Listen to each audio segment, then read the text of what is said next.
Welcome to Cut Daisies and Unicorns, and we are back once again.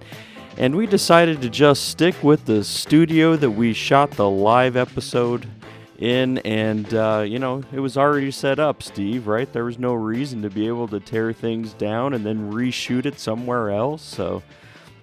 So we are back here, and I think it's a lovely setting to be in. I think so. I like the vibe here. Right. Yeah. And the what's really cool too is, and to your point, we would have had to tear down, redistribute, then set everything back up and be ready to go. And we're in this lovely setting from our live show. Right. I'm calling this the morning after show. The morning after. And all of its connotations. Right. Yeah. Do you feel a little podcast hungover? And I don't mean that from the chemical dependency side of being hungover. Right. Just to clarify, and making sure people understand. I mean, there were no abuses of chemicals used in the episode last night. No. Yeah. No abuse. So, but yeah, man, after 2 hours Right. of, chatting and talking and thinking and trying to, divine the conversation that should be happening, Right. then it was one of those things where I'm like, oh man, I I think when I got home, Amy was like, "Are you okay?" I'm like, yeah, I'm pleasantly okay. But man, I was tired. I didn't even make it through. I did watch one episode of Mandalorian, and then an episode of NCIS. I'm actually in season 15. It's the last season that Netflix has to offer. Wow. And yeah, and so it was interesting. I didn't bring up NCIS last night, Right. but there's so many things that we were talking about, and that I can take Gibbsisms and Denozoisms and Shudoisms and just right on down the line, Torresisms and Bishopisms, and go down the line, which is really funny because typically, after 15 episodes, or 15 seasons, I should finally learn people's names. You probably should. I remember, 'Cause I haven't seen it, so all of those names are foreign. well, and perfect. And by the way, I don't necessarily, I wouldn't say, hey, dude, you need to stop the rest of your life and you need to binge that. But it's a good in the background white noise for me when I'm in the studio or whatever. But now I've got multiple layers going on. Right this morning I started Losers, which is a new, I think it's a new release on Netflix. Losers. Yeah, Losers. It's kind of a cartoon-esque. It would remind you of the A-Team and the A-Team remake. Yeah. Yeah, it's kind of like that. Military espionage group of guys, super weaponized guys. Get. Are they guns for hire? Yeah. Well, they were working for. I mean, they were in the U.S. government military. But then because they stood up for the life of these children, then, I don't know, CIA, somebody tried to blow them up, and then they told all their family that they were all dead. And then this person shows up and says, hey, I have the money, and I want you to take this person out. And, I only saw about 25 minutes of it, so, yeah. And then... So would you recommend it? Well, I mean, you have to, it's all about headspace. Right? I mean, like, what are you in the headspace for? I mean, there's sometimes that, I mean, a really, really good, thoughtful movie, I'm in the headspace for it. And then romantic comedy. Now, I'm usually not in the headspace for it, but, I mean, there's room in my head for that, at least flush through, take in the media and, then forget about it.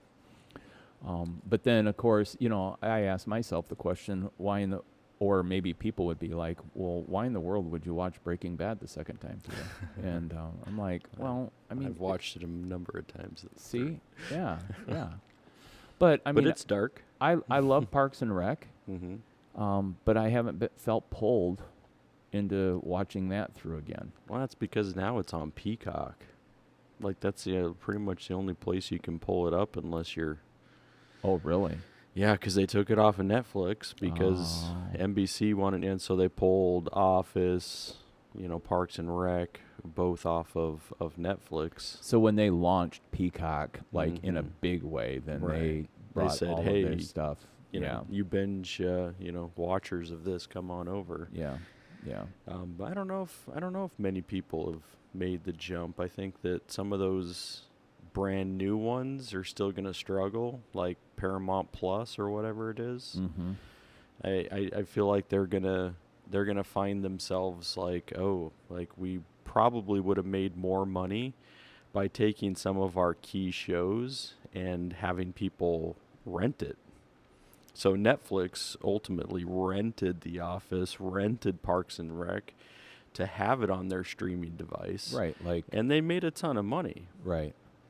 So I feel like they're going to make more by renting those things out than actually having their own service, but I could be wrong. Yeah, so basically what you're telling me is how Netflix worked was very much and similar to video stores would get the copies and they would pay money for all of that.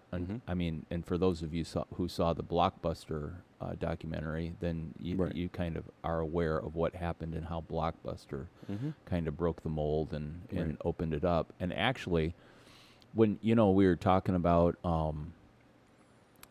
the father of grunge and the grandfather of grunge. grandfather of grunge, but I mean, technically, Blockbuster is the grandfather of Netflix. Yeah, and so then Netflix approaches, says, "Hey, we're going to do this on a streaming." They figured out compression, they figured out delay, they figured out all of that stuff, and then figured out how to get it to the masses. Right. And then we've all seen the meme that really there's only one subscriber to Netflix, and everyone else shares the password. Oh man. Oh yeah, and I mean, and that's where Netflix tried to then, so they kind of were fishing for people by bringing in some of these series that everyone likes to watch. Yeah. I mean, even though you're not an Office watcher, there are a whole segment of people who watch that. So they're bringing different series on to hook people, and then they say, hey, let me show you some of our original content, because this is hopefully what you're going to want to also pay for, part of your Netflix subscription. So I think that then that's their whole game is like, all right, like we also want people to stay for our original content, not just because Parks and Rec or Office was there. Well, and I remember being blown away with the Oscars and stuff like that. The first time streaming original stars were being nominated for that and how that was put in. And now I think what we're finding, there's an old phrase. I don't know where I picked it up. It might have been from Doc Shipp, who was the president of the college I attended. I think he used to say lots of littles makes a lot. Lots of littles makes a lot. And so when like, I think that when Netflix started out, it was like $5.99 a month or something like that, and then it quickly moved to $9.99 a month. And since I do live off of a borrowed password, I don't even know how much it is a month. And I think it's like up to $15. Yeah, $15 a month. Yeah, because we had it even in college. We were just on the DVD service. So we used to get 2 DVDs every, like you would get 2 DVDs, watch them, send them back in, and then you can just continue that whole cycle. That's how Netflix started. Right. It was the DVD service. Which actually was a branch off of Redbox. Redbox had been published or launched, and Redboxes were showing up all over the place. And then Netflix launched with this mail service thing, and then it moved to online. Yeah, and then they started saying, hey, we're going to add some streaming stuff. And I remember thinking, like, how is this gonna work? Like, Right. this is gonna be dumb. Yeah, yeah. Right. And it's changed. And actually, what's beautiful about this? Hey, everybody, you're really gonna love what I'm gonna do right here. All right. So, in no seriousness at all, what we recognize is the move for movies from Blockbuster to Netflix, Redbox, and Netflix to all of your streaming services. The only way that happened, alien technology. You made the jump. I'm telling you, as soon as you threw that out there and you're like, I don't know how this is going to work, and I'm like, oh, the aliens do. The aliens do. But it's funny. I was listening to a podcast this morning. J.J. Abrams was on. You know J.J. Oh, right? yeah. I mean, man, that Josh Wheaton. I mean, those guys are like big dogs. Yeah, but it's crazy. I mean, the dude started like with Felicity, and he was a showrunner for Felicity, which is kind of like a high school drama. I mean, I don't know. I mean, no, yeah, it's like I young remember adult watching drama. Felicity and like being just enthralled with it. Right, and then he was in Bad Robot, which is J.J. Abrams' company, went and did Lost, and so Lost was all a J.J. Abrams thing. I mean, he did some other series after that, but then all of a sudden they picked him to do Star Trek, like when they rebooted that again. Yep. Then they brought him over to the Star Wars universe, and then he did a ton of Star Wars. I mean, so I don't know how like that transition from, you know, kind of smaller budget, you know, into like Disney money budget. Right. And I mean, just, you know, so where I was going with that. So they started talking about like, you know, some people say there's the death of the movie theater that has happened. Like nobody's going to go to the movies anymore because now you get the streaming services, and now you get streaming, you know, like HBO Max and Netflix. And is there still a place for the movie theater? And they were still, they're all movie people that were talking on the podcast. Yeah. And they were saying, yeah, I think that we're not looking at the death of movies. We're just looking at an evolution of movies. Yeah. He says, so when we're looking at some of these classic films of the past, like would it do well if you were trying to release something that could be one day a classic, but it's going to hit on a streaming service first? There's nothing wrong with that. And none of them had an issue with that. I think all of them have made money off of the streaming services, especially like Netflix.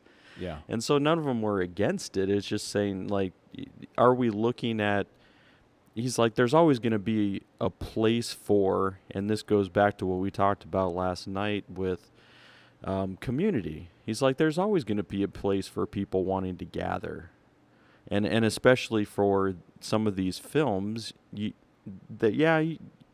want to watch it or catch it as soon as possible. And if that means stream, sure. But there's going to be a place for people wanting to gather for some of these, you know, other films that you're like, I want to watch this with the experience of. Yeah, that's exactly where my mind went in regards to this, is that what we're really talking about is the theater gives, and again, this comes back to a major thread that we talk about, and that is, how is our experience influencing how we think and how we feel, and like our bodies? What are we taking our bodies through in the experience of life? And again, I'll pull out a phrase that I'm going to add that thread if we talk about the way, and if we talk about our path. Two separate things and yet the same thing. Right. And so in that, how we hear, how we smell, touch, feel, all of the senses is influencing. And just to say to people who may not have ever considered it, that experiential part, you can grow in your awareness. And as you do that, like, I remember going through a part of life and never feeling my mind change. I'm at a point right now that when change happens, I feel it occurring from like my brain, my actions, my body, and just like people would say that fear, flight was part of built into us for our survival. Mm-hmm. I mean, one of the things that teaches a child not to touch a hot burner is a mom or a dad saying, no, hot. The other part is the flat out experience. Mm-hmm. Touch the hot burner, burn the tip of your fingers, and then the pain says, you dumb little shit, you shouldn't do that anymore. Right. Now you just learned. Yeah. And so there's the experiential learning of that. You burn it into your brain. Boom. But I bring that up as an example for us to say there's a part of the experiencing of a movie and having a movie experience, especially when you're in surround sound with the subs all set, and as things rumble through, you're taking a look. A lot of awareness has also grown. In the 80s and 90s, we never had disclosures on, hey, there might be light flashes that could affect somebody's, epileptic seizures. Yeah. And so, like, with that, it moves us to say, now, I would also come back and bring up one other item within movies that maybe we can put into that conversation. And what about the drive-in? Well, and you would even say what happened to the drive-in. I mean, I don't know if I've ever studied, and I mean, if anybody's ever looked at that in depth, like what happened to it. I mean, because those were pretty popular. I mean, that was the way to do it. I remember when I was a kid that there were still drive-in movie theaters, and I think I saw E.T. Yeah. At the drive-in. I know in my hometown where I grew up, not where I was birthed, but where I grew up at, they had a drive-in. Yeah. And it was funny. It was just like going down to Simon Estes Theater to listen to a band. You'd have people that would pay for tickets to go in, and then you have people on the bridges listening. And then depending on how crass the band was and noticing how big the crowds were on the bridge, then they'd get call-outs. Hey, you guys that didn't pay for tickets, this one's for you, and just snide remarks and stuff like that. Oh my gosh. And but at the drive-in theater, now of course the thing that you didn't get, but there was like a lane or a gravel road that drove behind, or that was behind the drive-in theater in my hometown, and you didn't get sound. Right. But I don't know, man. Drive-in theaters, there's still one, I believe, that is functioning in Newton, Iowa. Of course, here we are winging it, and so we didn't do any research on anything in Chicagoland. I do know that it was in those drive-in theater situations that what was taking place is even through the pandemic, it was at the drive-in theater spaces. Even if they weren't going, people like got a hold of the community and to see if they could be able to put that out so that live concerts could happen in drive-in theater spaces. And then there was even talk about going forward for live music on whether or not that would happen or could happen in any kind of way, that it would be able to happen in drive-in theater spaces. I think one of the things about drive-ins is drive-ins were economically a good way to watch a movie because you paid a certain fee and the whole car could come in. The other thing, I believe that the reason why economically they were, like you build the drive-in theater, you have that, the theater pays for the movie, but it didn't have any upkeep. It didn't have any heating. It didn't have any electric. It didn't have any cooling. It didn't, but there was, wires in the ground and speaker boxes that went on, whether it was on the window or, and stuff like that.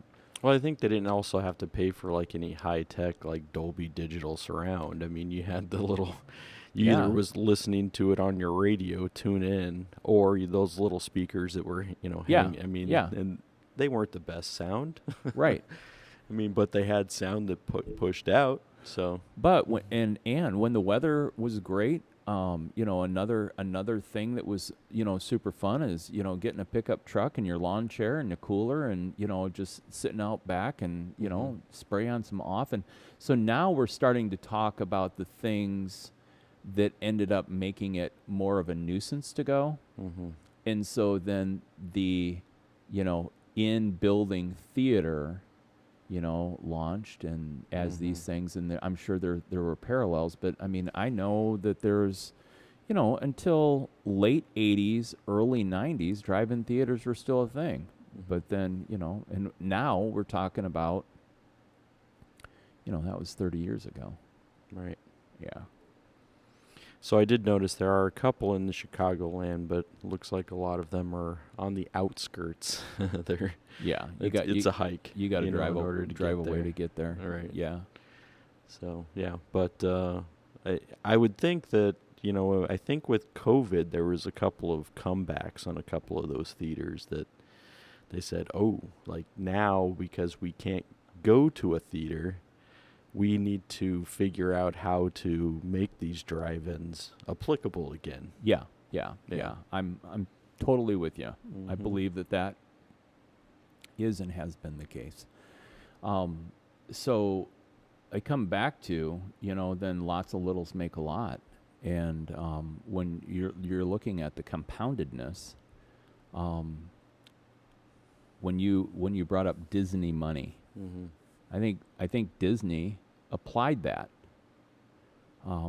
and figuring that, hey, if he can build an amusement, muse, meaning not to think, right, and you can just funnel people through there, and lots of people pay a small ticket price. And it can be a point of destination and an attraction that people will tell other people about, and then so how did Disney ever get that budget? Well, those Disney amusements are not such a little price tag anymore. I think they bumped it up to like $250 a day. Whoa. Yeah, I mean, I remember it was less than 100. Yeah. Or if you sit through a timeshare presentation, you can get a 25 or 50% discount. Right. Oh my gosh. Right. Yeah. You know what? We have a mutual friend who is a Disney fanatic. Multiple times a year. I mean, that's just his warm fuzzy place. And that's fine. Yeah.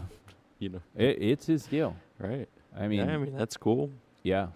Not downplaying it at all, but I mean, when somebody's like, "Hey, I'm going to go and buy the Star Wars franchise."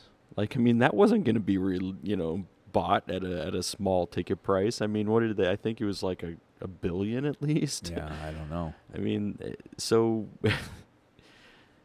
and then people are like, "Oh, they're going to commercialize." Well, heck yeah, they are. I mean, they just spent $1 billion on it. I mean, somebody's not going to be like, oh, well, yeah, let's just leave it as is. No, they're going to commercialize it. They're going to sell more products. They're going to make sure that they're going to generate money so that they can pay for the price tag. I mean, that's how they're going to put out more of these, high budget,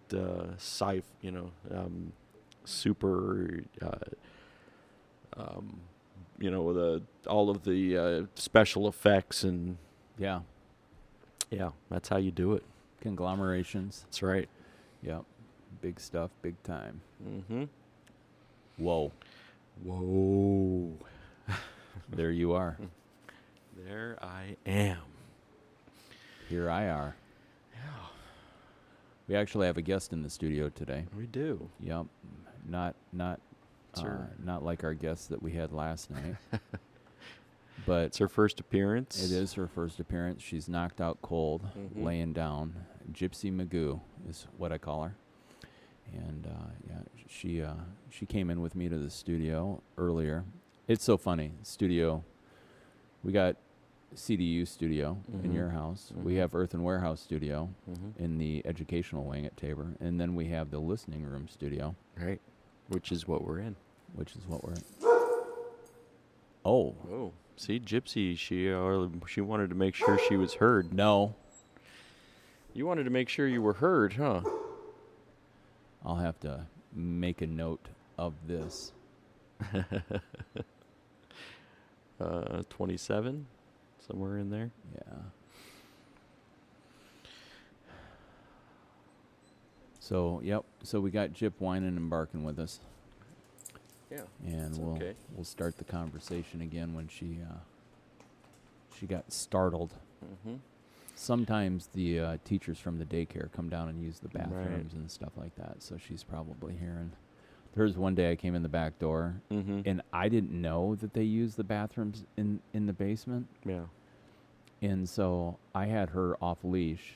Like, I mean, I just opened the door, let her go in, because I figured she could run through, and she would go right to the door she goes into. And then I heard the gentleman who runs it. I saw the men's bathroom light was on. He's like, no bite, no bite, no bite.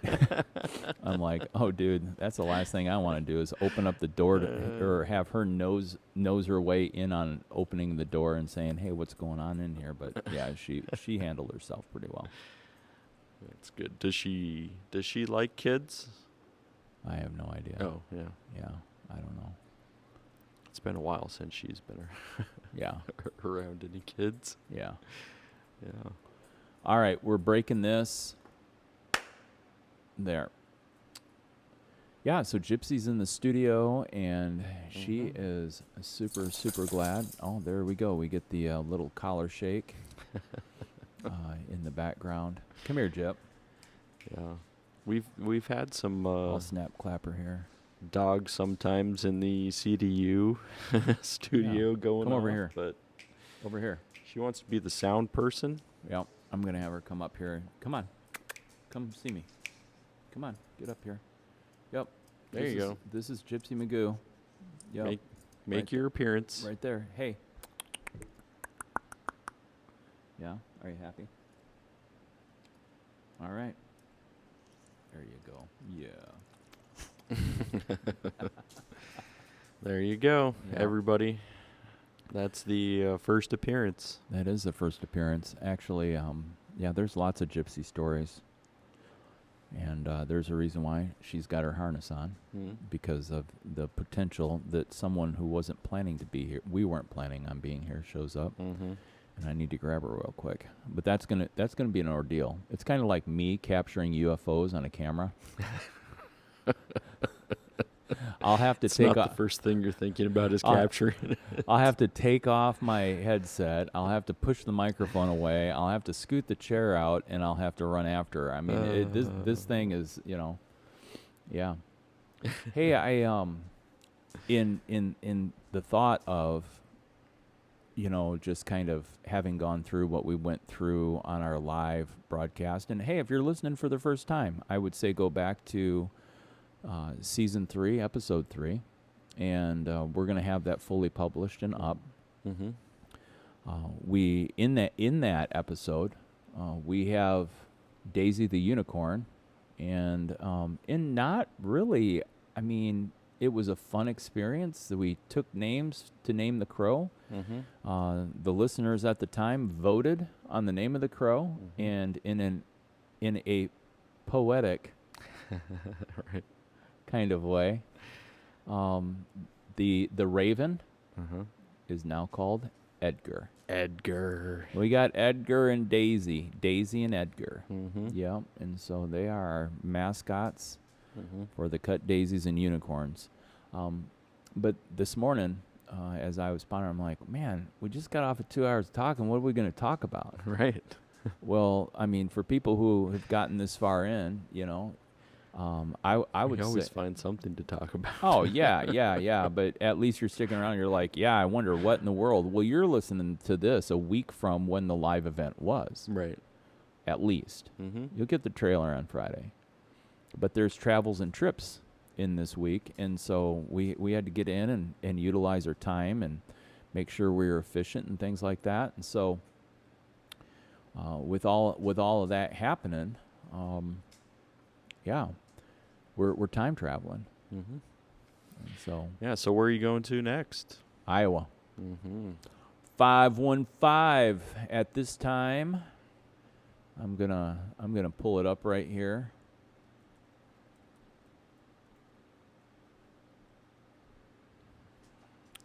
This time that you're listening to this, it's going to be Sunday, 7 p.m. We're going to have the luxury of actually 6:30 Mount Joy starts playing. Oh, nice. Yeah, that'll be good. I don't know who this Kroonbin. I don't know. I don't know. They play at 8, and then Leon Bridges is on at 9:30. Ellie King. El King. El King. Mm-hmm. Orville Peck. Do you know who El King's father is? I don't. Rob Schneider. Really? Whoa. Yeah, so apparently they didn't know each other early. I mean, he is, fathered her, but they connected later on in life. So, yeah. El King. Yeah. So while you're listening to this, that's the deal. That's where Steve's going to be. Yeah. Festivaling it out. Yeah. Yeah, so the hinterland. Yep, going to be there. But I was thinking about, I think for the chunk of, I'd like to consider it even maybe the title. Yeah. Distractions, multitasking, and the art of practicing presence. Or distractions, multitasking, and an awakening to your present. You want to cut into that and just kind of... There's lots to go off of there. Distractions, I think for me, I mean, there can be plenty of distractions. I mean, so when I'm at the gym, when I'm working out, there's the distractions for me is usually something that I'm listening to instead of, then I'm not focusing on how much I'm, like breathing, or I don't focus on it because I turn on my watch. I'm like, your job, watch, is to keep a close understanding of my heart rate. And so I don't have to then worry about, where my heart rate's at. But the distraction then is oftentimes podcasts. So I'll listen to a whole bunch of podcasts. Sometimes there's a couple of longer ones that I would listen to during that time. So it would be like one podcast during the time that I'm working out. And so then that way there's a distraction from, feeling more worn out, or like, oh, this is a day like I probably just should have just slept in and, and not worked out. But no, like, it's good. I'm distracted. I'm checking in. I'm, I mentioned to you, I think it was it yesterday? When I was telling you I was listening to the one podcast about alcohol. And they were talking about that, yes, there is danger in it, and we've talked about addictions, and obviously we know that that's the case. But they were also saying that they think that, the one guy who was studying it was talking about a level upon, of consumption that leads people to be more creative. Huh. Now, what is that level?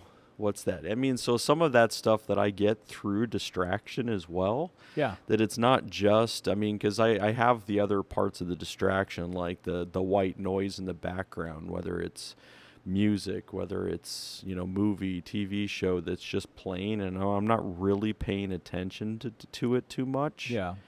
And that can be somewhat of a distraction as well. But I think, is there a positive distraction? And that's what I would look at with podcasts. And Cut Daisies and Unicorns is one that I also listen to during that time of, distracting from something else. Yeah.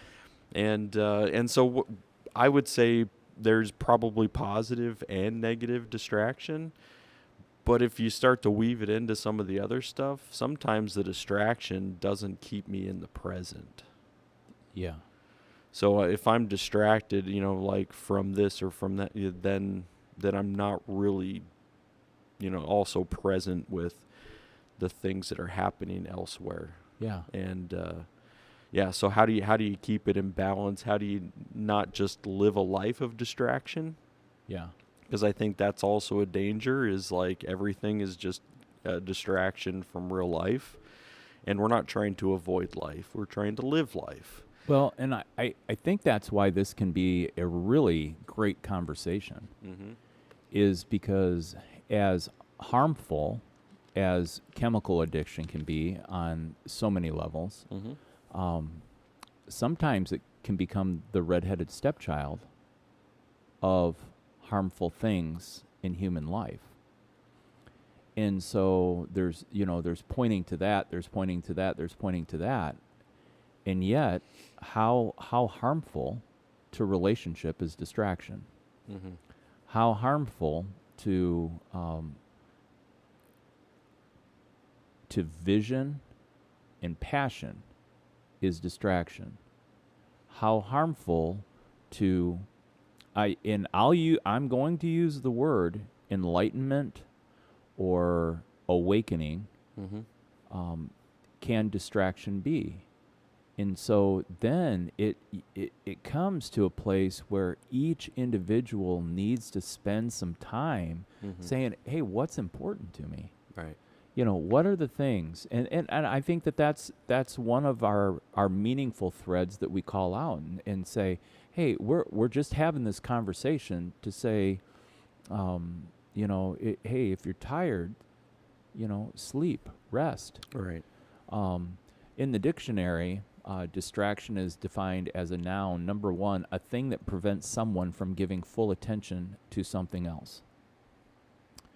And then number two is extreme agitation of the mind or emotions. And I think that like frenzy, hysteria, madness, insanity, wildness, where in the first one is a noun, is like diversion, interruption, disturbance, intrusion, interference. You can have distractions that are imposed upon you, and you can have distractions that, because of where your mind is set, that you're drawn to. One of my personal practices typically is that when I come into a situation where I need to stay focused, for example, when I'm doing tech on Sunday morning, I'll pull my phone out, check to see if I have any messages, and then I'll turn my phone upside down. It's purely for the sake of, then it's on vibrate. If people are trying to get a hold of me, I'm in the middle of something that needs my attention, right? And I'm going to devote my attention to that. There are some corporations that, like, there's a no personal technology policy. So when you walk into the conference room, there's a basket right outside the door. Everybody's phones your phone, go in the basket. And there is a generation that would say, oh, I can take care of all that and be able to know what's going on. And what I've found, and again, I'm an experiential theologian, my belief system of what I believe to be true is based on what I've observed and what's happened, is no, you can't. Now, I know that's not going to be the favorite to people who are under the age of 30 right now. Right. But the reality is, for as many times as I've had to repeat myself from something that I initially said, but somebody was responding to a text, receiving a text, reading a text, or just flat out in another level saying, hey, I know we're in a conversation, but my Instagram feed right now is more important to me than anything that you're saying right now. Right. Now, so distraction. On the flip side, there are at deep-rooted spaces within each human being, there are things that people, just out of pure survival, pursue distraction so they don't have to face what's inside them. Mm-hmm. And so, I think that there's a survival mechanism. Right. Of if I stay distracted, then I don't have to. And sometimes it happens in a community setting that where as people are together, if people dive into their phones and are, using that as the thing, it just, and why, actually that word came up in my mind because I was like, oh man, I got to pull my stuff together on this. Here we're going in, Right. into a podcast to record that's meaningful. And so we have to be present with what's going on for this episode. Right. And I'm like, I've just got to have a moment and exhale and push all the things that I'm thinking about Mm-hmm. out of the way so that I can be focused on this. Yeah. And I think that you brought up a big distraction for relationship and what we found oftentimes, I've found it in me but also in others, is like the phone. Because the phone has everything, right? It has email, it has text messages, it has social media. So true. It has games, it has the music. I mean, like everything is contained there.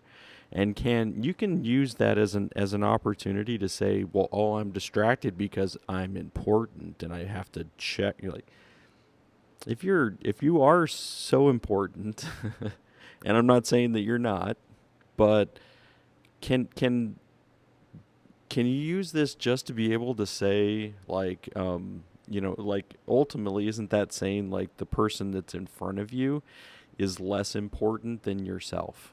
Oh, I think it's a huge indicator of that. And I think that's so we're going back to really the negative side of distraction. Yeah. Because then you're using it as a way to cut people out. And this becomes a blind side. Right. And so when different leadership challengers are bringing the topic of what are your blind sides, Mm-hmm.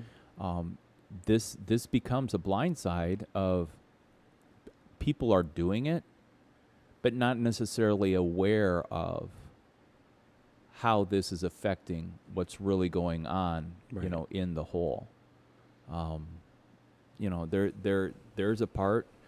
You probably see me do this often on a Mhm. Sunday when I'm working in the technology. Once everything gets set, what I'll end up doing is when the cameras are set, I put a camera shot, usually the center shot, put you in that as you start out your sermon. And then, pretty much it's been an hour and 15 minutes or an hour and a half of dedicated focus. So I just recognize, you know what, I'm going to end up being better if I take a break. So I'll go to the bathroom, just stretch my legs, come back. Depending on help that's available. Mm-hmm. Sometimes during the sermon I get to sit with my wife, and stuff like that, because Right. Heather's filling in and doing the shots for the sermon and stuff.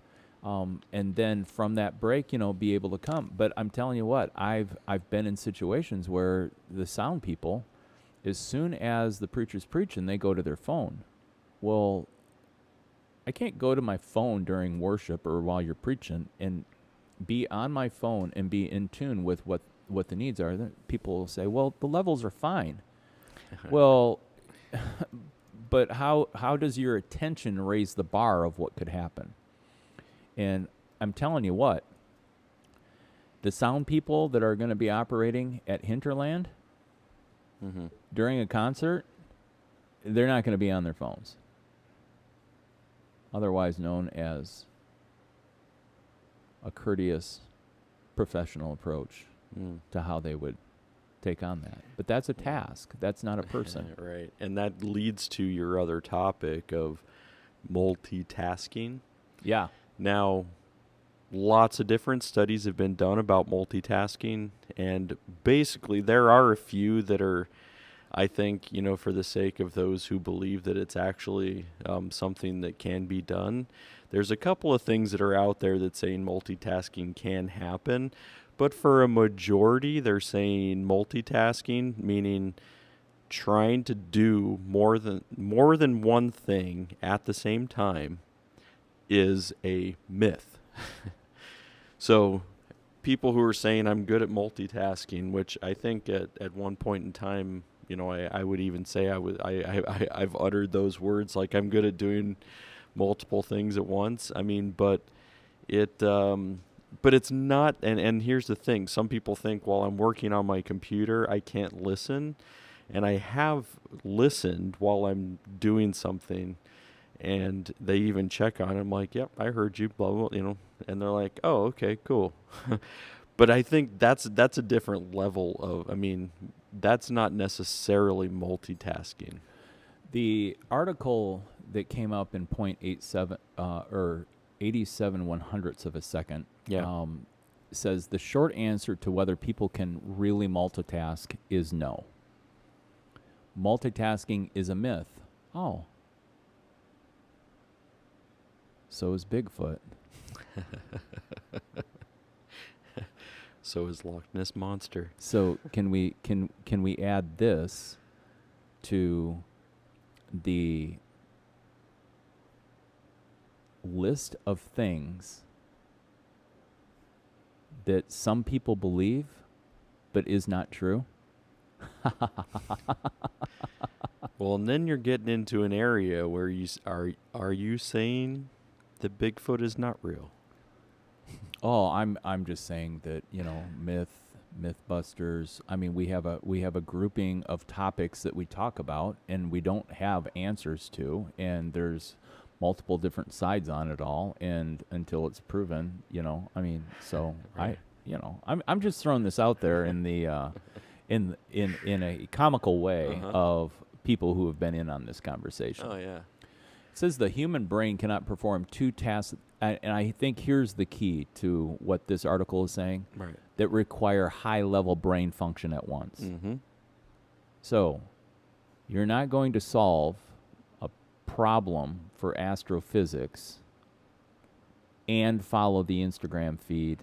Hold it. Are both of those high-level brain functions? Maybe not. Low-level functions like breathing and pumping blood aren't considered in multitasking. No, idiot. That's your body that's been wired to do that. That's not what we're talking about. People also ask, can your brain do two things at once? And the response, now this is dated.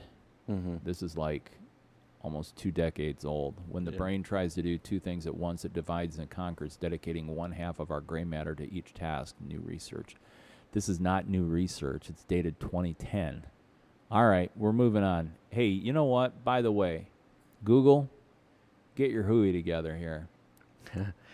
Well, I pulled up the Psychology Today article because I'm because that brings us to the science of. Okay, yeah.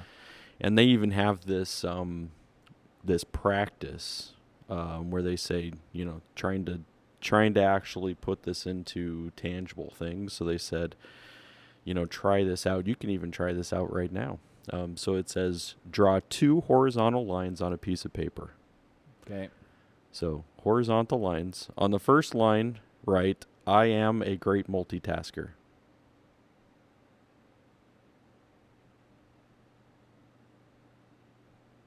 Okay. On the second line, you're going to write out the numbers 1 through 20.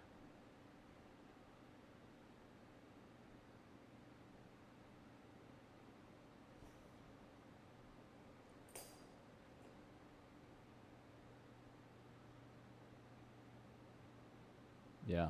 All right. How long did it take you to do that? A while. Maybe 25 seconds? Yeah. Right. Okay. So now let's multitask. Draw 2 more lines. This time, and again, have someone time you. Write a letter on one line and then a number on the line below.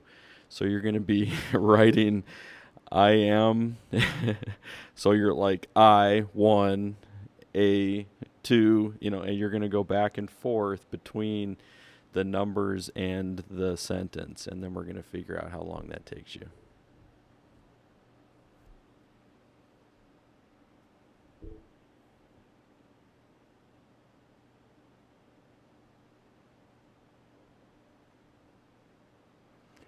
Are there 20 letters in I am a great multitasker? I don't even know. Oh, yeah.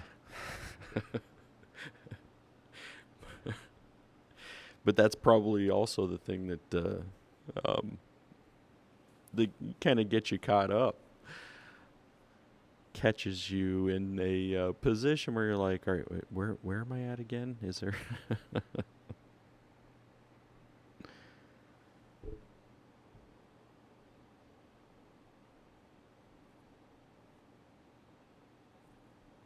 Yeah.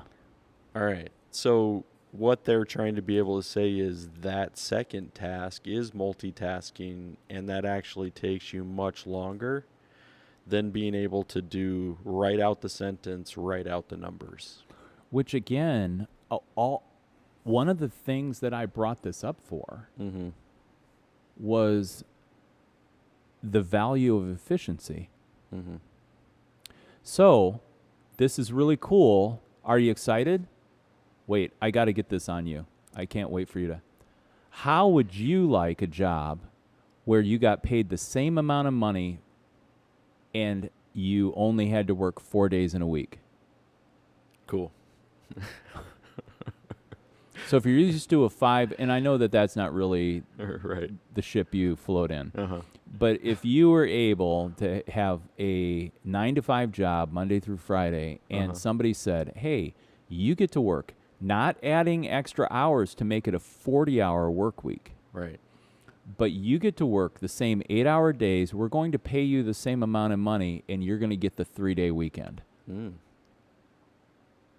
Listeners, right. if that's where you're at, how would you like that to happen in your life? So one of the things, I heard this article on NPR, and in the interviews, and they had people who were bosses calling in and talking about this.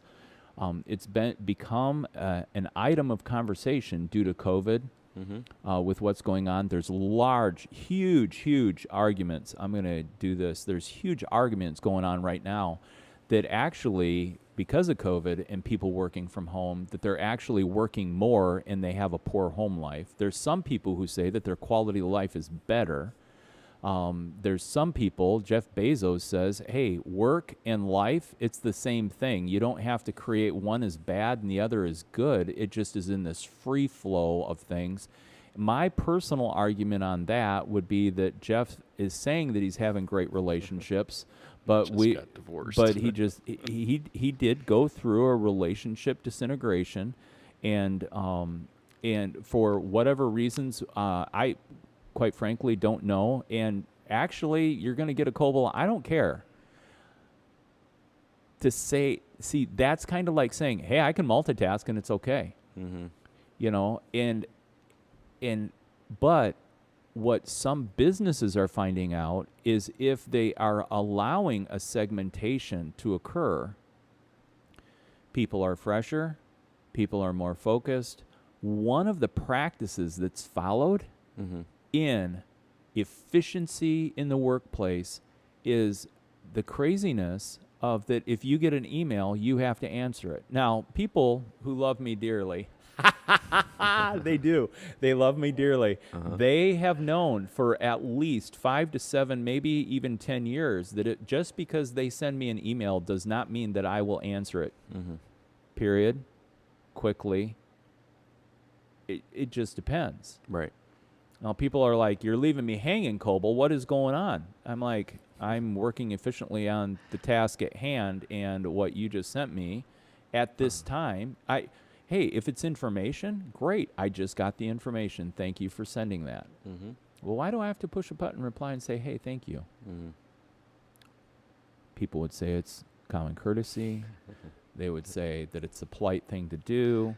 But high producing people in the workforce. I'm not going to limit this to corporate or to professionals or whatever. Anything that you do, you can be a professional at. There's if you're a barista, you're a professional. If you can make a good cup of coffee and you're a barista, I consider you a professional. Mm-hmm. You would not be considered a corporate, hierarchy in the Seattle's best chain, whatever, but professional. Right.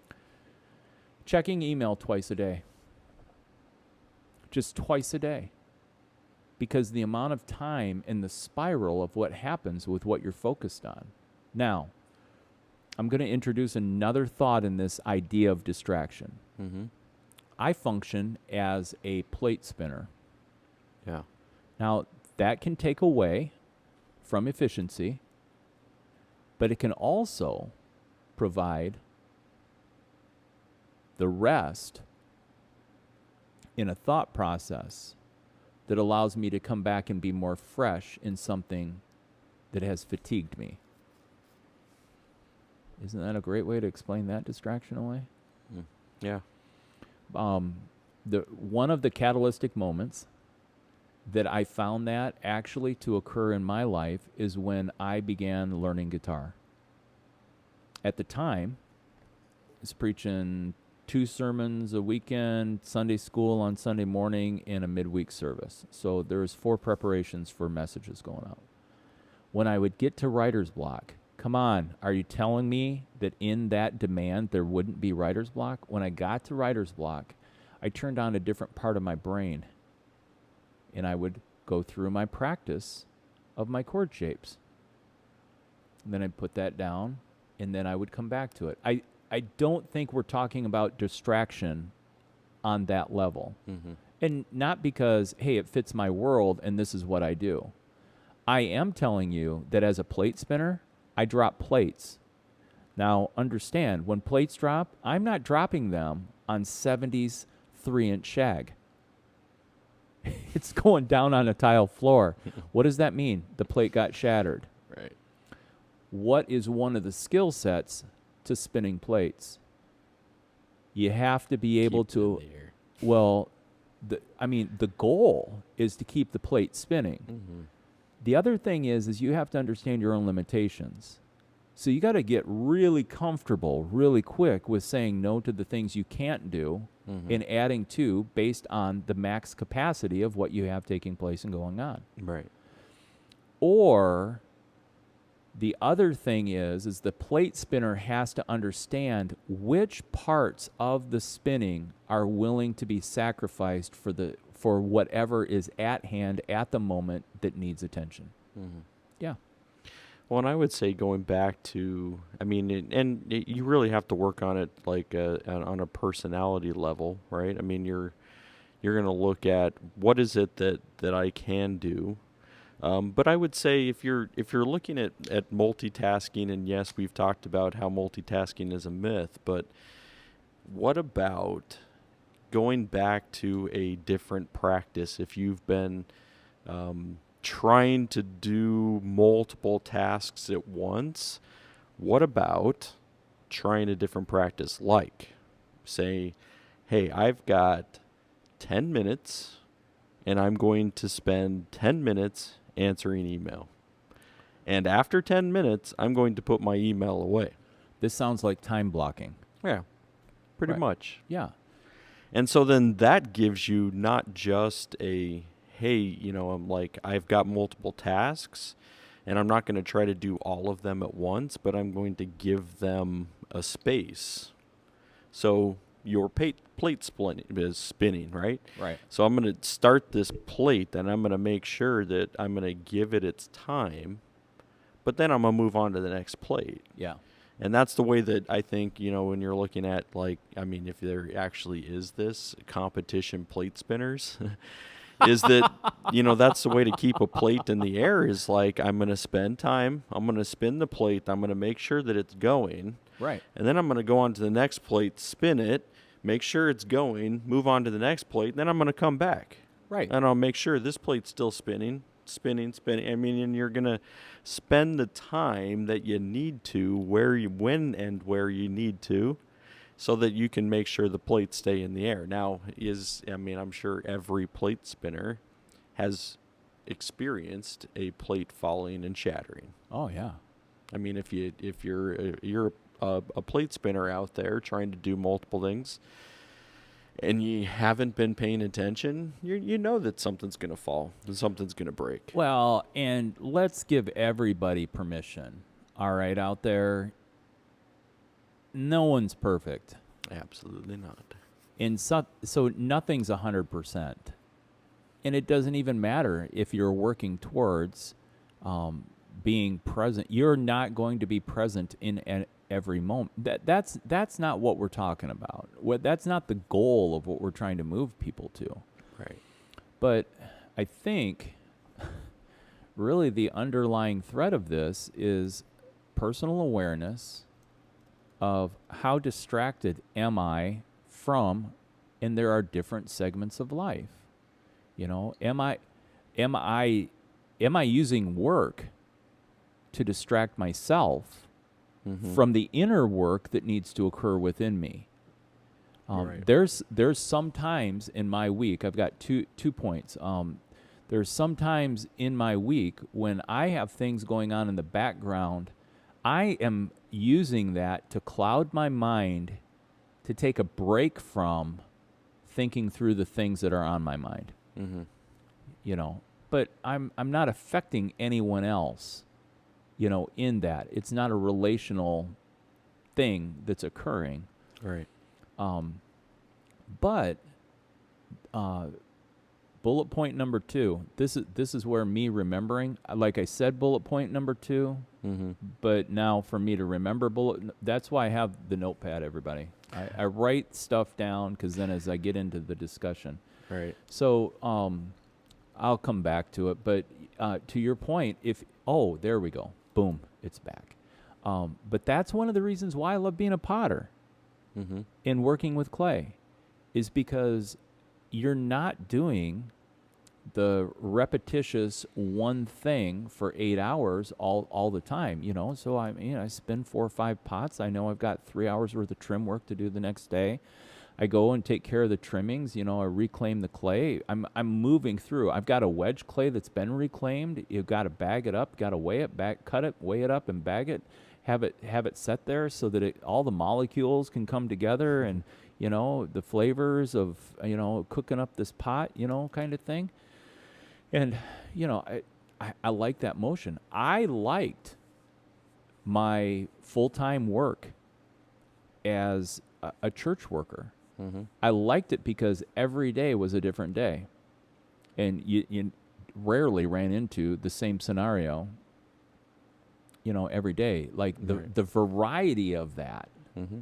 Or do you want to eat macaroni and cheese three meals a day every day for 7 days a week for the next 25 years? That's my point on variety. You know, variety matters, and I think we come back to that. When I don't know, when I hear people say I multitask very well, go ahead.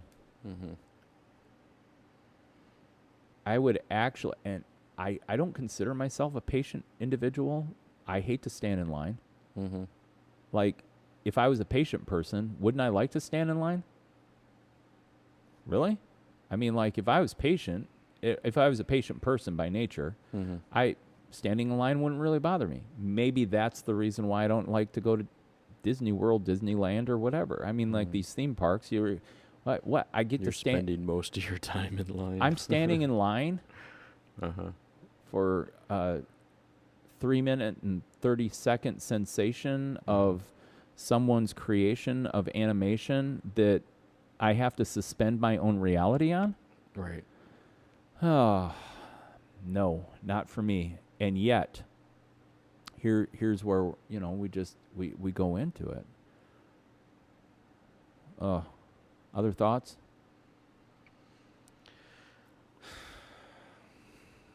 Yeah, I think. Yeah, I mean, there's so many things that. I mean, going back to your thought about is the, you know, is the distraction meant to really just distract us from the things that need to be worked on in us? Yeah. And I feel like that is the case much of the time. I mean, when people are spending much of their life on social media, like, what is it that you're trying to avoid? I mean, are you just trying to avoid your life and the things that you should be working on? And I don't know. So it's a big part of that, I feel like, because at the core, I say that everybody has issues that they need to be dealing with. Everybody. I've never met anybody that doesn't have issues that they don't need to deal with. Right. Right. And so, I mean, you can still prove me wrong out there that there might be somebody who is completely, no issues at all, but I've never met them. I've never met a dog who went out to poop Uh, and their poop didn't stink. Me either. So there's consistencies within humanity. Right. And I know that people are like, really? Really? Right. Well, I thought I kept that pretty PG. I could have said it a lot different way. Right. You could have. But when we come back to it, I just see a red flag when people, if you say to somebody, "Hey, I've got something important."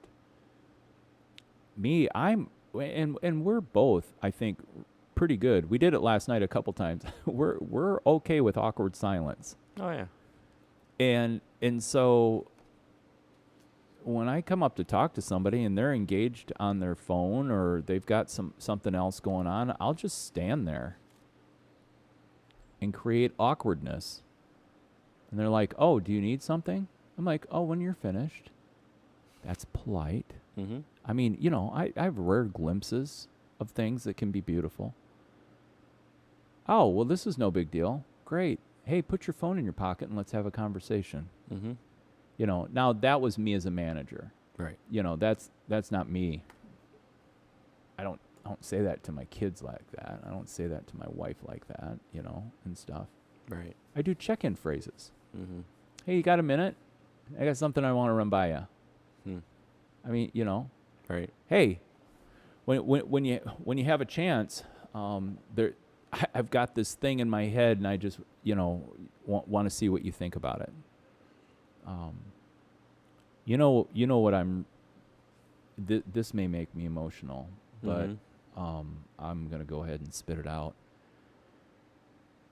I get really super concerned for humanity as a whole, who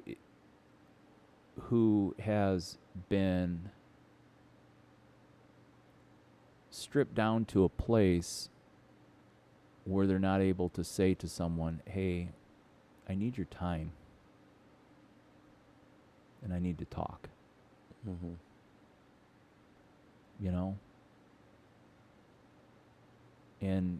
And so, like, there's another question to ask. What is in us that it's so hard to say, "Wow, I need this from you." Mm-hmm.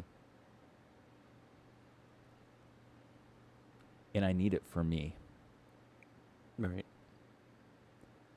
And one of the things that I mean, again, and this is not something I brought to the table, but one of the things, Amy and I check in with each other.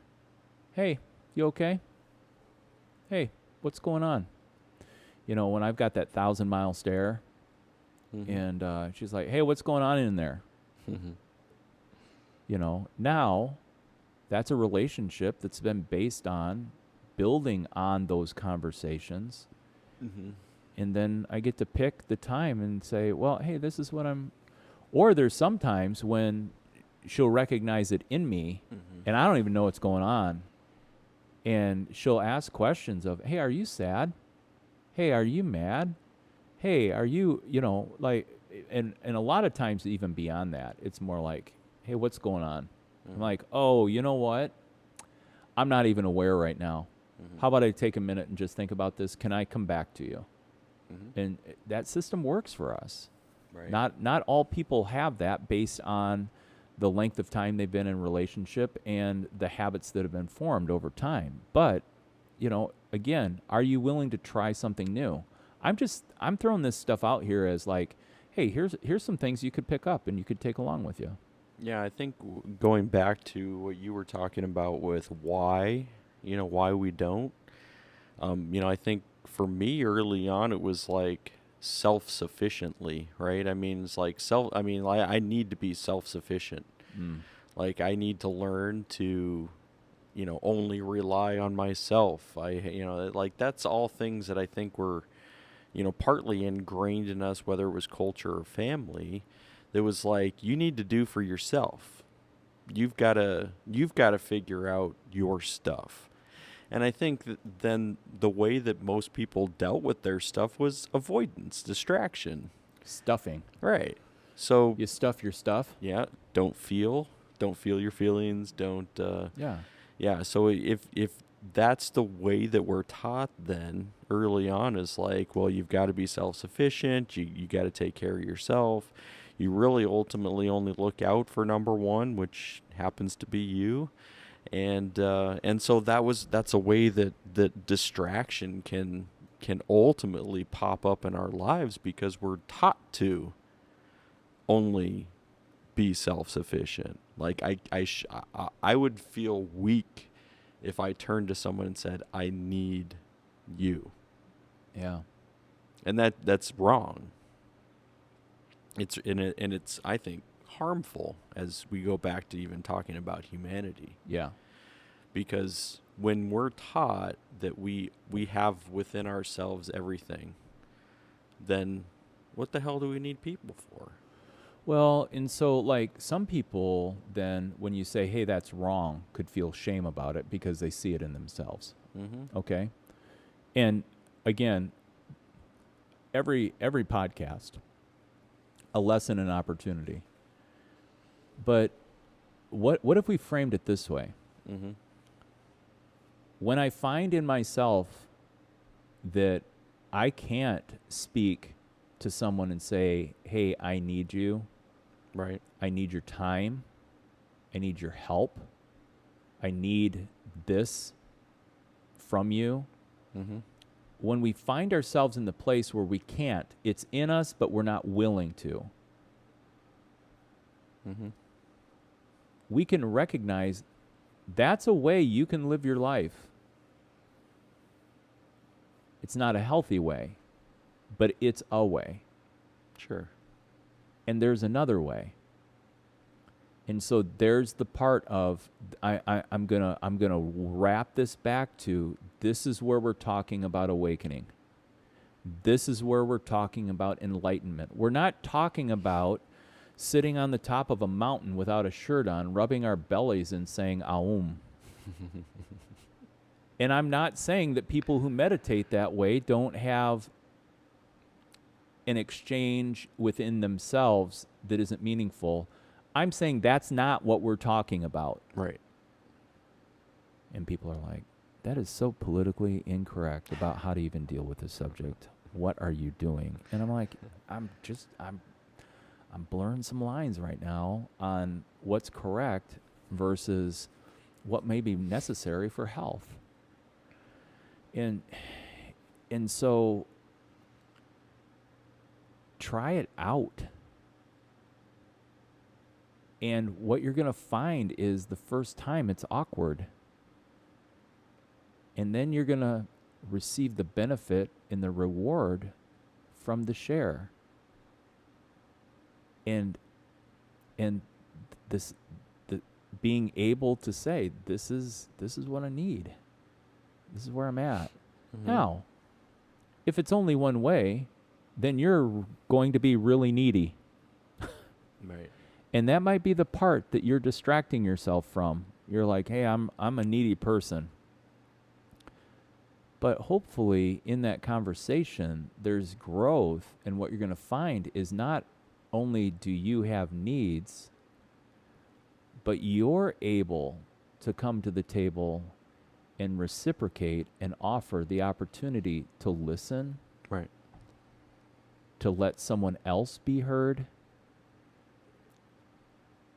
to empathize, to care. And these are parts of the sacrifice that we talked about last night. Mm-hmm. And so, again, when somebody says I can multitask, red flag. Me personally, I believe that we can be able to help others not be multitasking by demanding their attention and creating some awkwardness of like, hey, when you're done with that, I'll be right here, Yeah. Um, So I would go back to then and say, I mean, because you've already thrown out a couple of things. So how do we make a switch? If we're saying I'm trying to be able to, and this kind of leads to your last part about the practice of. So what's the practice? I mean, because practice means I'm going to try it and I'm going to see what works. I'm going to see, kind of chip away at this. How do we practice being present or practicing the presence? Well, and that's exactly what I was going to bring up. That's where when I quickly wrote out the title to this, I'm not sure where I landed. Practicing presence can get confusing because what people are doing is they are thinking that we're practicing the presence of God, practicing the presence of the unseen divinity, practicing the presence of, and where that can be a practice to pursue, that wasn't what I was like, that wasn't the thought. And that's why an awakening to your present, meaning that we're talking about, and again, time travel. We're taping this on Monday. This is going to hit somebody on Sunday. It might not matter until 3 years later when somebody else listens to it, and all of a sudden, this past becomes the present, and it's shaping and shifting someone internally that ends up not even being for themselves, but how they can help another, becoming a person who creates catalyst. And so I really think the thing is distractions, multitasking, or awakening to your present. And if we talk about practicing presence, then there's a group of people who are like, I don't need one more thing to practice. I'm tired of practicing all this stuff, then you've got other people who are like just flat out. They're like, oh, I have 3 things to mark down on my list. Now, if I just put a square next to that and I make sure that I do that in a day, now I have arrived, And then there's the person who's like, that's true. Well, hi, Jip. Jip's shaking it off here. Then there's people who are like, you guys are idiots. I don't even want any part of this. Well, that's fine. Hey, thanks for hanging out for the whole thing to hear, to be able to declare that. But the awakening part is open your eyes, open your ears, have an awareness. There's some places in the nation you don't have to have an awareness of your surroundings and you can be safe. There's other places in our nation where an acute awareness of everything going on around you does matter. It helps keep you safe. It helps keep the people you're with safe. At least then if you come into the path of harm, you can avoid it, or you can try to move from it quickly, that kind of thing. And the awakening to the present is, what does it mean to be able to identify, I am distracted right now. Someone's talking. Oh, I missed that, Then in relationship, there actually ought to be an apology. Hey, I'm really sorry. My head's somewhere else right now. Someone who cares may say, well, what's going on? What's in your head? Then the flip side is you come into, is someone speaking to me? Is someone speaking around me? Is this meant for me? Is this not meant for me? What is needed from me in the current situation? I think people who are, what's the word I'm looking for? Narcissists. Yeah. Narcissists don't give a rat's patootie about anything else that's going on around them. No. And I believe narcissism is a mental illness. It is. See, Narcissistic personality disorder. See, there we go. So, with all that going on, I mean, I'm just practicing or taking time to awaken an awareness, or for an awareness to be awakened within you of what is present. You know, I mean, and that can look different ways for different tasks. And so, I don't know. Do you have thoughts about what does it mean for you to be awakened to your present? Well, I think that there's moments where I've been caught in distraction quite a bit. We've talked on the podcast about having multiple things, rattling around my head and trying to be able to figure out how to focus on it so that it can, not be a distraction. Right. But so I don't know. I feel like there's, and maybe that's this conversation that also will help others say, you know what, like I often get distracted. What's it gonna take? I don't know. I think that there's some of those moments that you have to be able to say, like, where am I most distracted? Yeah. And ask that question. I mean, so if you're with your family or unit or whatever, family, and you're saying that's where I feel most distracted, then what has to be removed so that you can feel present with them? Yeah. Is it like everyone's sitting around on their phone? Okay, so then let's practice something real quick. Everyone's going to take their phone and, put it in the middle, of the table or of, the living space, whatever. Right.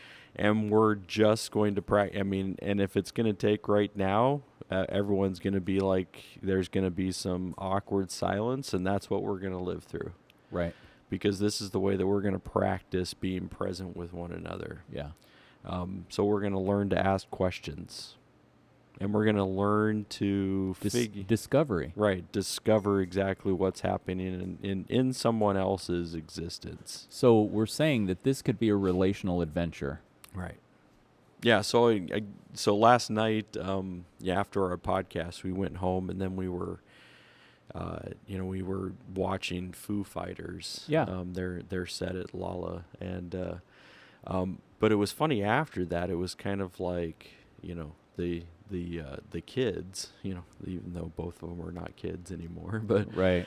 But they were just like, this week has not been good. Oh, wow. And it's like, okay, like, let's figure out what's, let's dig into that, because there's a reason why things aren't good. Yeah. And from your perspective, why wasn't it good? Yeah. What's happening. And so there's those moments, and, and we always say, well, I wish there was more, but why isn't there? Usually it's because distraction, or we're not making ourselves present. And so if you're longing for more connection, then you start to ask, why isn't there? Right. And I think that's when you can start to practice more of like, all right, how can I be more present right now with my family? And a lot of times, it is our phones. Yeah. And I can say, well, it's not me. And this is usually what happens when, in this circle, like I'm off my phone for like, 20 minutes, and then I'm looking at everybody else and, you guys are always on your phone. I mean, and that happens with sure pretty much every member of the household. It's like, well, look at me. I'm not on my phone right now. And so why are you guys always on your, so it always have people point fingers. Ultimately, it's everybody. Right. And then you say, so, all right, so what does connection look like? And if that's the place you want to start, it's usually then close to home. You're going to start there and then branch out. What does it look like in my other relationships? Am I being present? And presence means discovery, asking more questions. I like this, seeing everything as a teacher. Right? Moments as a teacher, people as a teacher. Yeah, I like that. Right. Yeah. So, I mean, and they can teach you bad and good, right? Right. So, I mean, and that's the thing what we're talking about is like, how is it that you can start to see everything as a teacher?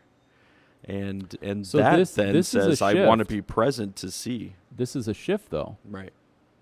Because if you're going through life and it's like, what can life give me?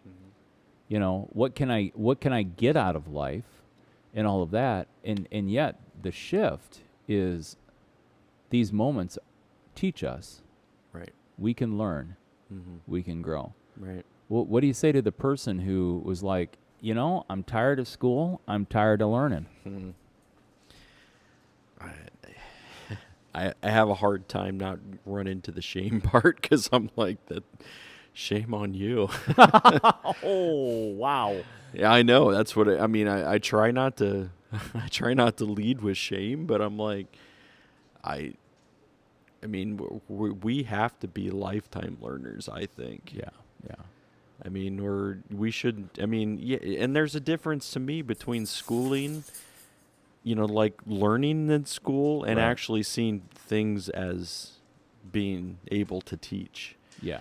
Because, like, we're not talking about a test that's going to follow. We're not just talking about consuming to regurgitate. Right. We're talking about learning because this can be something for life. Yeah.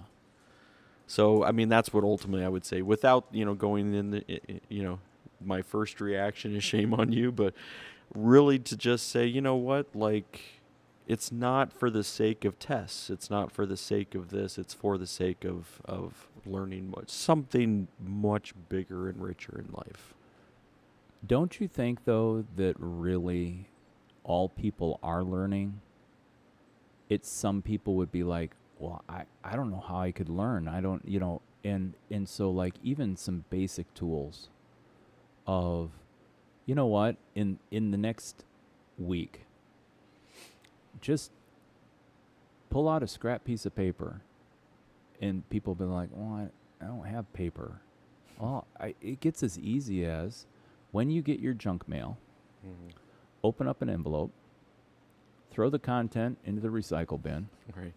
and use the back of the envelope. That can be a place where you can document and watch. And much like answering email, maybe twice a day. Maybe it's right before you have lunch or right after you have lunch, and maybe it's right before you go to bed. Maybe it's when you wake up and you're drinking your orange juice or coffee, and maybe it's before you go to bed. When you wake up, you can write down some things.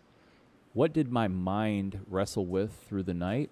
What things was I thinking about, and what have I learned from that? And you get to the end of the day, what lessons of life?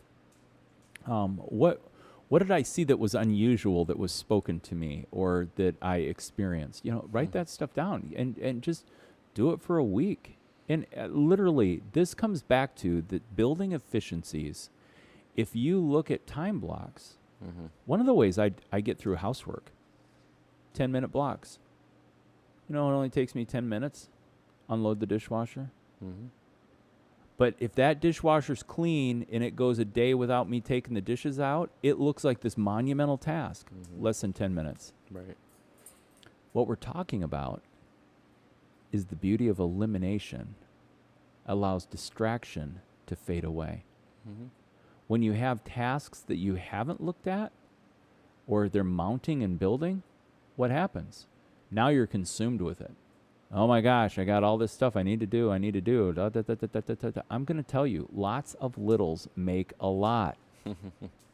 You don't Coming back around again. You don't need to call somebody up and puke out 2 hours worth of conversation of what's in you. In 10 minutes, you say, hey, you know what? I've got this thing that's heavy on my heart. I just need to, I need somebody to tell this to. I don't need you to fix it. I don't need you to, maybe after I say it out loud, maybe it's something that we can be able to talk about and discuss and move into, but that's where contemplation comes in. And so these are all good things. Any last thoughts as we wind up our day? Yeah, I think it's a good call out today. As you're listening to it, to be able to figure out, where are you distracted? Are you trying to multitask and finding yourself failing? Have you not been present in your life, in your feelings, in your the stuff that's happening, and then the relationships around you? And if you're finding yourself right there, you say, I've got to find a way to start. I think we've given some practical things. Yeah. And I think it's a good place to, practice and, journaling, writing things down, typing it out. It's fine if you're, just electronically minded instead of, I don't like to write and handwriting's not so good. Yeah. Type it out. Voice it out. Voice memos. Whatever works for you. Right. I mean, and that is the thing, really, if at some level you can be able to move in and hear past our different personality types and be able to take the major theme and to boil that down. Is there something that's making you angry right now? Is one of those things that you don't feel heard? Well, you need to talk to people to be able to feel heard. Is there something that, is making you sad? My question is the thing that's making you sad something that only you can bear? Or is this something that you need to share? Is there something going on in your life there's an anxiety that's built up and built up and built up, and maybe it's an impending deadline, or maybe it has to do with a difficult relationship that maybe it was a good relationship, but then it's turned bad or something like that, and you're like, I just don't know how to, but I've got this anxiety again. The step may be to be able to I think that there's that part that happens in release with our words that and Phil and I would call this confession, that as we go to someone else and you say, I have anxiety over ... Just by saying that is a confession of, this is what's going on. Right. And there's something that occurs within our human bodies that when we are able to take the thoughts, think about this. Thoughts aren't, they're nowhere. They're in your head. But when you take that and you get that out there, then what happens when it's able to be synthesized by another human who comes back to you and says, oh, have you considered this? Or have you considered this? And, that's another thing. Find somebody who will ask you questions after you talk. Mm-hmm. I think that's probably one of the things that you and I both really enjoy about our relationship is we've always said we're gonna finish a conversation with more questions than we have answers to. Right. But when we listen to one another, oftentimes what we come back to each other with is another question. Mm-hmm. Another thing that we're masters of the facet. If you know how a diamond is cut and that there's different sides to it. I did that to you a couple times today. Mm-hmm. You said something and I came back with a facet. I'm like, or could it be considered this way? Right. And you're like, oh, well, yeah. Right. So now, but understand it wasn't that Phil had a shortcoming in what he said. Mm-hmm. That's not what I'm coming to Phil with this facet approach. What I'm listening and synthesizing, and as I am, instead of me saying, oh, but Phil, no, that's the wrong way to look at that, and you shouldn't have that approach. No, I'm like, or would you consider this? And I'm presenting a facet because while he's talking, I'm processing what he's saying. Right. And we get to process, but man, if you have somebody that's coming at you with the things that you're saying and they have all you get from them is correction, Find a different person to talk to. Right.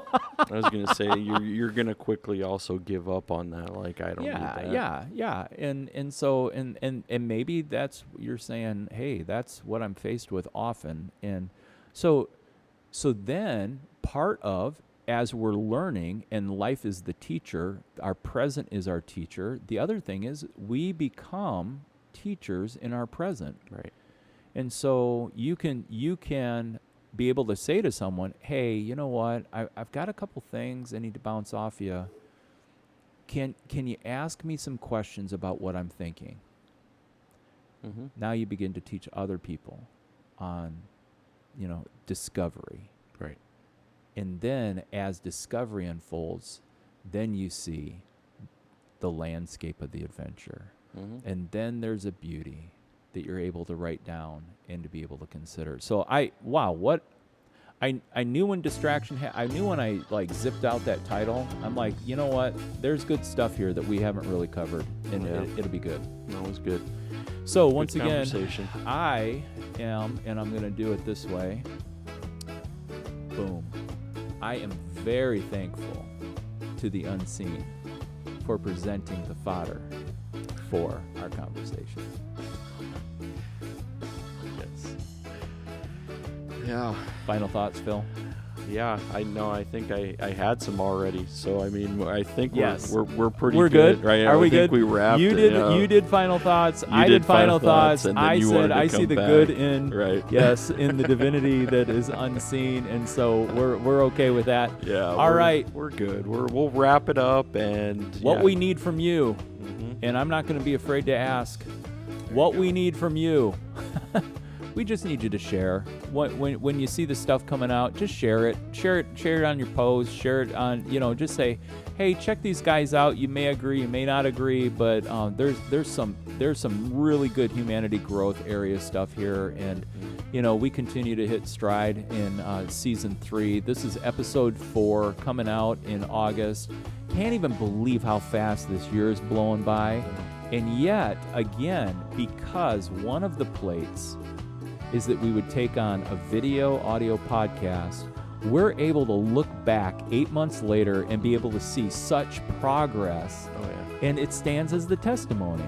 It stands as the testimony that by taking little steps, we're able to make much progress. And so if something seems too big, overwhelming in your life, break it down to the little things. Do just a little bit every day, and you know what? You'll be surprised on how many miles you can walk on your path. That's right. Take care, everybody.